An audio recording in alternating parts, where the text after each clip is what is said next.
Davi encontrou o perdão de Deus e agora nós vamos meditar em alguns salmos em que ele escreve e fala a respeito do seu arrependimento, naturalmente, e do perdão que Deus deu a ele. Salmos 32. Vamos pedir que Deus nos dê a direção? Amado Senhor Jesus, nós colocamos diante do Senhor a nossa meditação e eu peço que o Senhor fale conosco e esteja agora conosco. Meu Deus, é tão importante o que o Senhor fez através de Davi, que o Senhor possa realizar também através de nós. Em nome de Jesus. Amém. Salmos 32 começa assim: Bem-aventurado aquele cuja transgressão é perdoada e cujo pecado é coberto. O comentário diz: absolvição total. Depois de cometer adultério, de simular e ordenar a morte de Urias, marido de Betsabá, Davi lutou com toda a sua força para esconder das pessoas os seus erros. No entanto, ele experimentou a reprovação divina e o peso da consciência que todo o tempo o condenava. Porém, ao ser humilde e se arrepender, usufruiu da liberdade que o perdão proporciona. Embora a maioria das pessoas viva afastada do eterno, mergulhada em transgressões e culpas, ela dá a cada uma delas a oportunidade de começar uma nova vida livre de sequelas do passado. É verdade.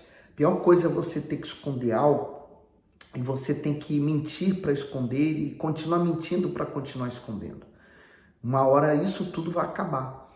Então, vale a pena você manter a sua integridade mental, física, espiritual e você seguir, na verdade, por mais que ela seja dolorosa, mas ela é libertadora.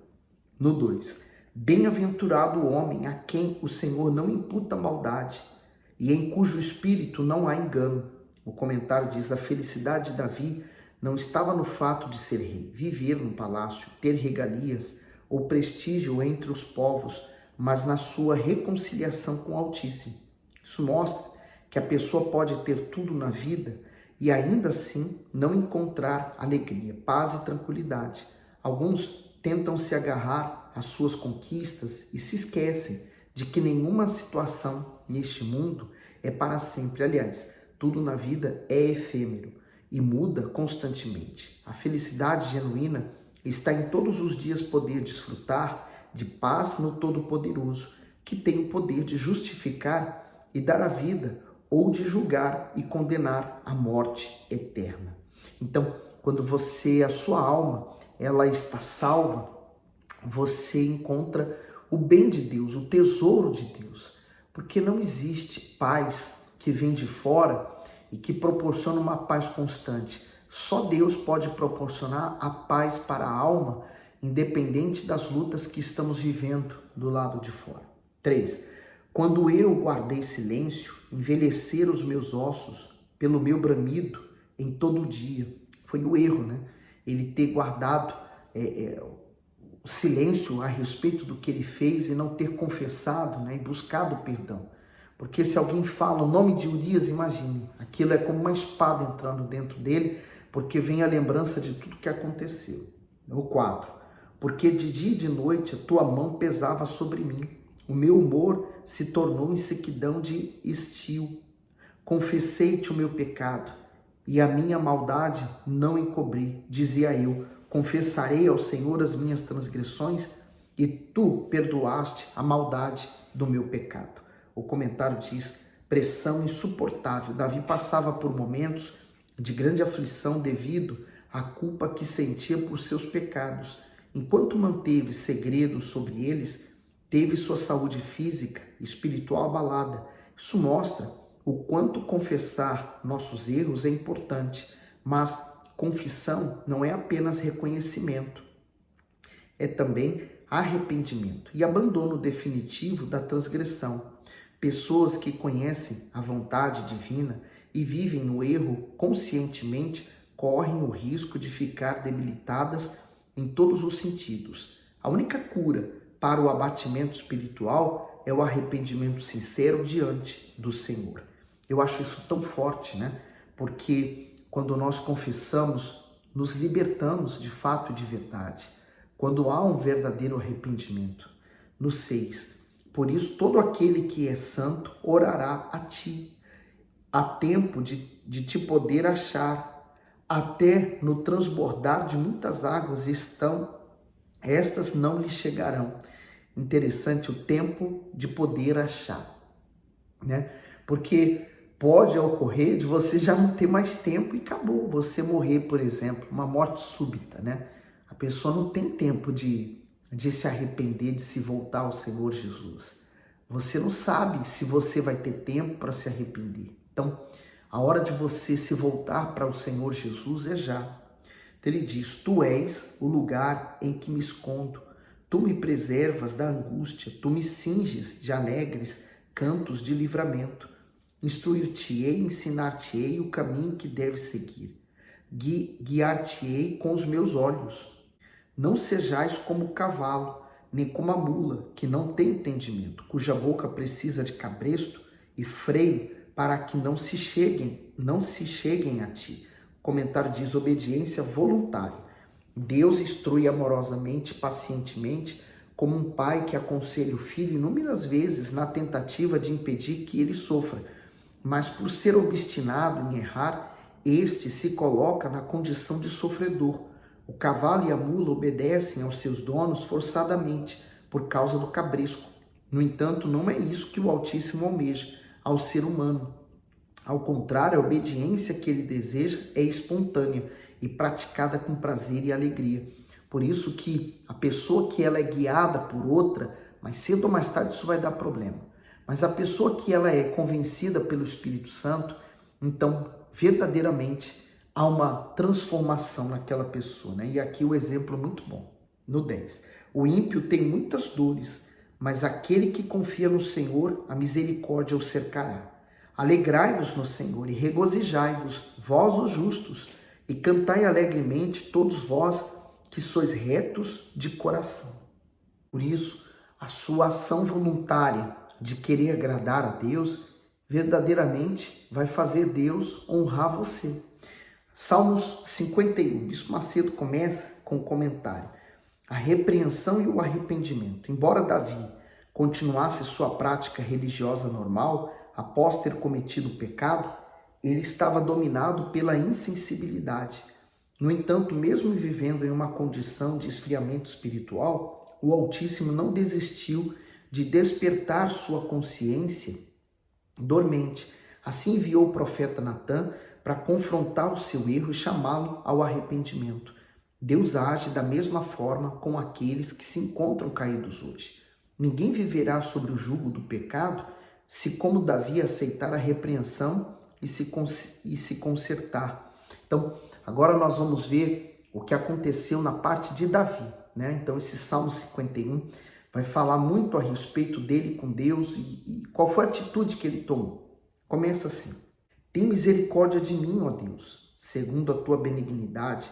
Apaga as minhas transgressões, segundo a multidão das tuas misericórdias. O comentário diz: culpado. Aos olhos do Altíssimo, Davi era um transgressor. Por causa do seu pecado, ele merecia a morte.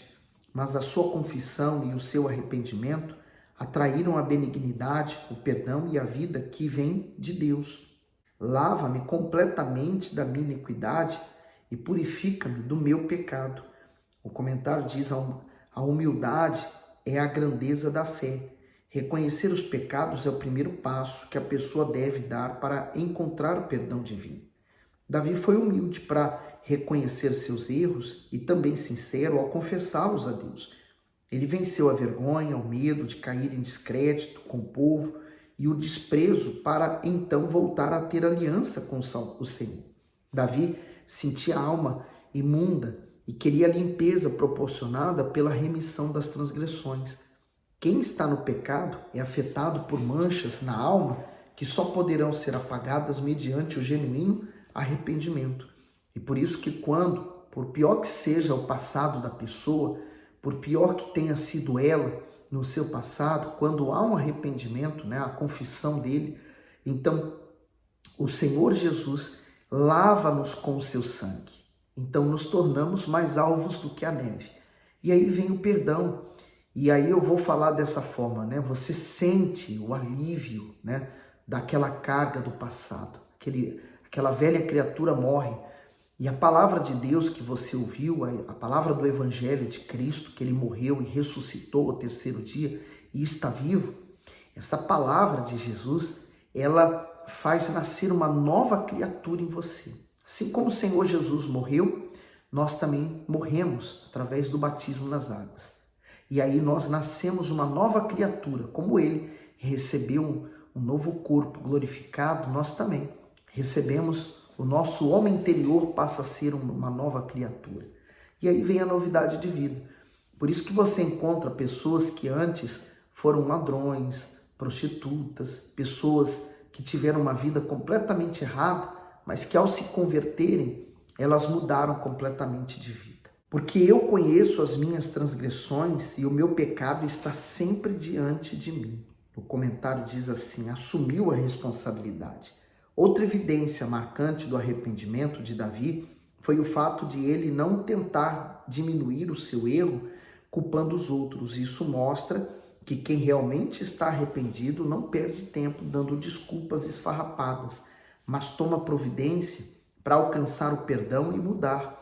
A pior coisa que tem a pessoa que quando ela cai, ela quer achar sempre um culpado para justificar o seu erro. Então não houve arrependimento. O arrependido, ele só olha para ele: eu errei, fui eu, né? Lembra lá no Jardim do Éden, quando Deus confrontou Adão, ele falou assim: foi a mulher que me deste, que me deu para comer. A mulher, por sua vez, falou: foi a serpente que me enganou. Então, quer dizer, sempre há um jogando a culpa para o outro. Então, não há um arrependimento quando isso acontece. No 4, contra ti somente pequei, e fiz o que era mal à tua vista, para que sejas justificado quando falares e puro quando julgares. O comentário diz: Davi foi herói e vilão. Durante sua vida de fé, ele experimentou altos e baixos. Teve comunhão com Deus, mas também viveu agruras com o diabo. Cedeu ao pecado e por isso sua alma gemeu. Ficaram registradas nas Escrituras não somente suas vitórias, mas também seu fracasso, para que pudéssemos tomá-lo como exemplo e não cairmos no mesmo erro, para que os salvos permaneçam com o nome no livro da vida. É necessário manterem os valores da fé, a obediência a Deus, a renúncia constante. Esse entendimento com respeito ao pecado é libertador, né? E aqui você vê o desenvolvimento de Davi e o quanto, porquê, né? O significado que a gente entende da Bíblia do porquê ele ser um homem segundo o coração de Deus, mesmo tendo falhado tanto. E a Bíblia não esconde o erro de ninguém. O erro de Davi foi um escândalo tremendo, para você entender que escândalo sempre vai haver. No 5, eis que em iniquidade fui formado, e em pecado me concebeu a minha mãe. Eis que amas a verdade no íntimo, e no oculto me fazes conhecer a sabedoria. O comentário do 6. A verdade no íntimo. Davi havia escondido o seu pecado por quase um ano, mas agora sente o peso do engano. Há quem se preocupe com o comportamento correto diante dos homens, porém é na mente que todas as boas ou más ações se originam. Os pensamentos podem ser secretos para todos, exceto para o Altíssimo. O zelo pela pureza e retidão interior mantém a salvação. A fé sem sinceridade ou verdade no íntimo não possui valor.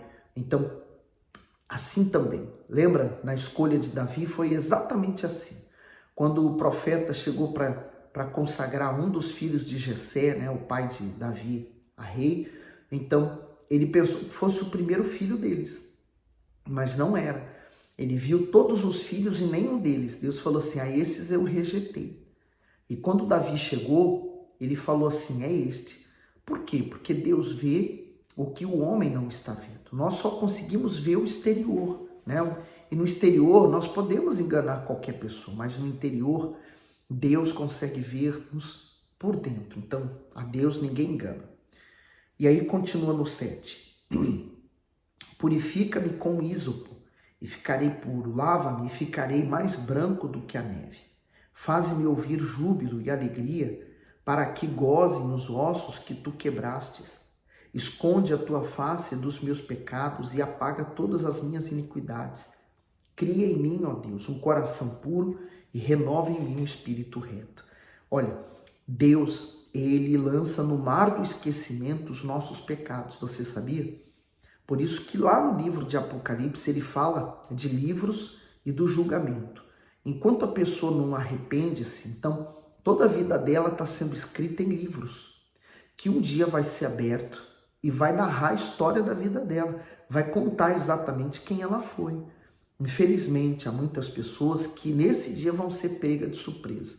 Achavam-se religiosas, achavam-se pessoas muito crentes, mas no final das contas, elas não se arrependeram, não alcançaram o perdão e vão ser condenadas.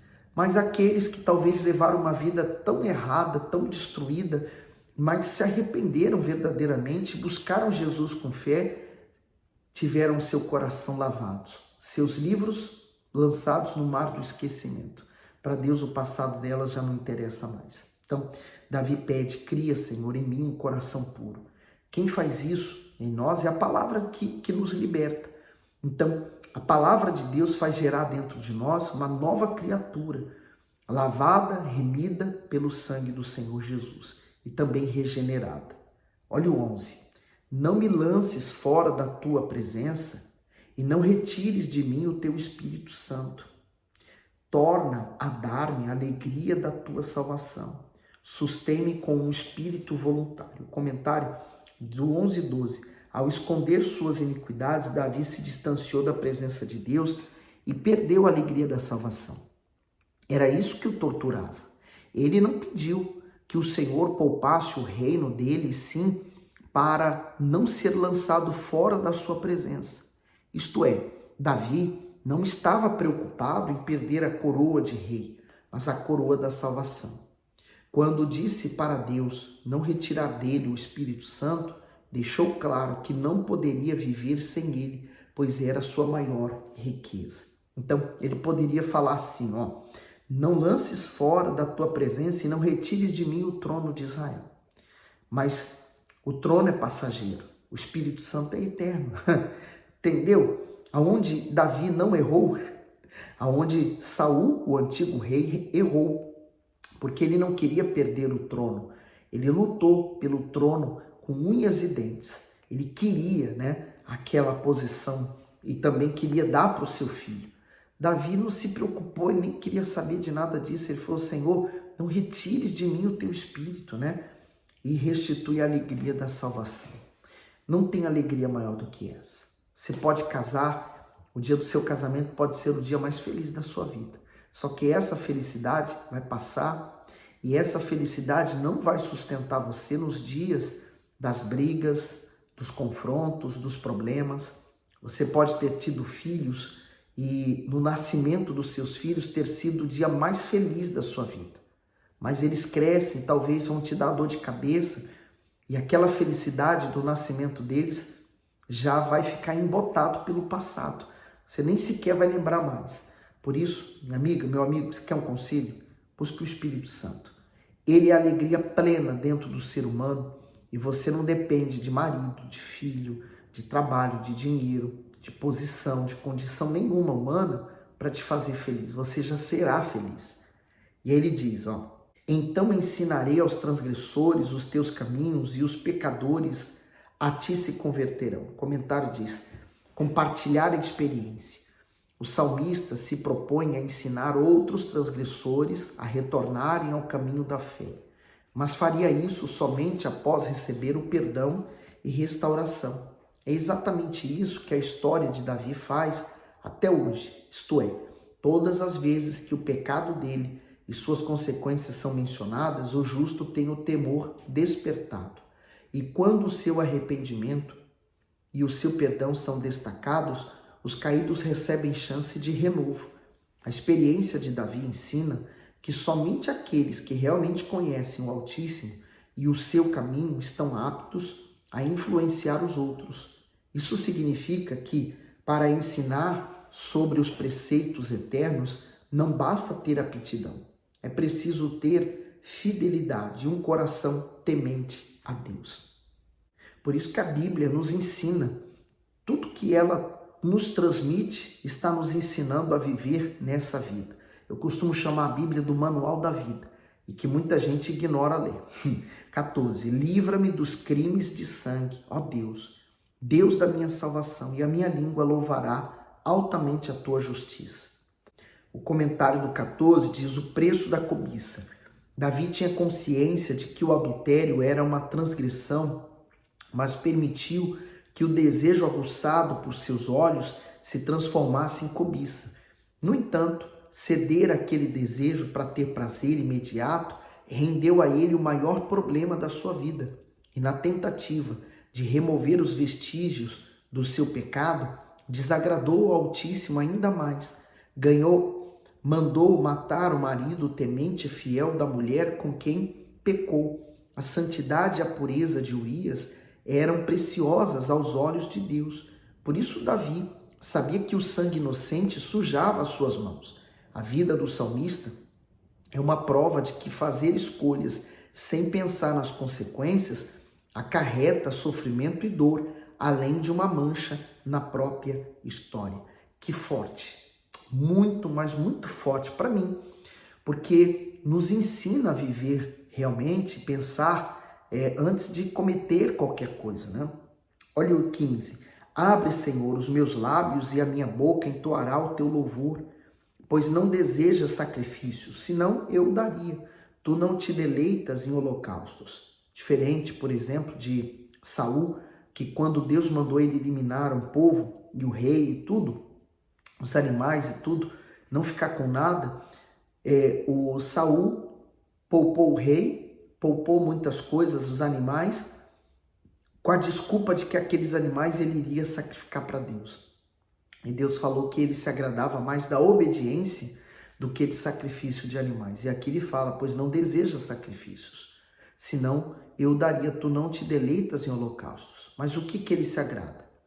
17. Os sacrifícios para Deus são o espírito quebrantado, e a um coração quebrantado e contrito não desprezarás, ó Deus. O que mexe com Deus é a humildade da pessoa em reconhecer os seus erros. Então, isso é um sacrifício. Você reconhecer os seus erros, você se voltar para Deus, é uma das coisas mais difíceis que tem. 18. Faze o bem a Sião, segundo a tua boa vontade. Edifica os muros de Jerusalém. Então te agradarás dos sacrifícios de justiça, dos holocaustos e das ofertas queimadas. Então se oferecerão novilhos sobre o teu altar. Primeiro era preciso ter um concerto com Deus, para que Deus pudesse aceitar das mãos daquela pessoa os dízimos e as ofertas, né? O Senhor Jesus falou um pouco sobre isso. Ele falou, se você tem algo contra alguém, contra o seu irmão, então deixa a oferta perante o altar, vai lá, se reconcilia com ele, depois volta e faz a sua oferta. Quer dizer, não adianta eu estar indo para o altar sacrificando, colocando dinheiro, colocando seus bens, colocando seus dízimos, fazendo de tudo no altar. Se você não tiver e levar uma vida justa, reta, perante Deus e o seu semelhante. Então, o principal é o que você é, não o que você faz. O que você é dentro de você, quem você é. Então, Deus se agrada do coração quebrantado. Eu vou parar por aqui, ainda há outros salmos que fazem parte dessa coleção do período do arrependimento do rei Davi, mas nós vamos deixar para o próximo vídeo para não alongar muito. Pense bem em tudo que nós falamos aqui e siga a fé racional, a fé inteligente, a fé que pensa. Manda esse vídeo para aquelas pessoas que você evangeliza e, claro, dê o seu gosto, não esqueça. E Deus abençoe você.